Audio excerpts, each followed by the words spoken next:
কিয়ামতের দিন নফসি নফসি করবে, তোমার জজ ছেলে কিয়ামতের দিন নফসি নফসি করবে, তোমার ভিআইপি ছেলে নফসি নফসি করবে।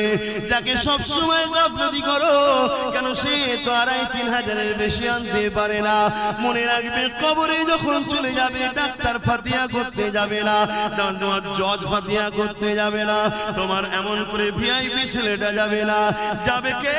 তোমার আল্লাহর কালাম পড়া ছেলেটা যাবে, যে সূরা ফাতিহা পড়বে, সূরা ইয়াসিন পড়বে, আমল করে দরুদ শরীফ পড়ে চোখের পানি ফেলে তোমার জন্য কাঁদবে। আল্লাহ আমার আব্বা জান, আমার আম্মা জান, আল্লাহ পাক জানি না কবরে কি হালে আছে, আল্লাহ আপনি ক্ষমা করে দিন। আল্লাহ এই যুবক শুনো, আল্লাহর কোরআন জানাচ্ছি, নবীর হাদিস জানাচ্ছি, তোমার এই হাতের দোয়াকে আল্লাহ বৃথা দেবে না। তোমার হাফেজ বাচ্চা দোয়ার ওসিলা করে তোমার কবরে যদি আযাব হয়ে থাকে, ওই সওয়াব যেতে যেতে যেতে যেতে যেতে একদিন না একদিন ওই কবরের আযাবকে আল্লাহ পাক মাফ ক্ষমা করে দেয়।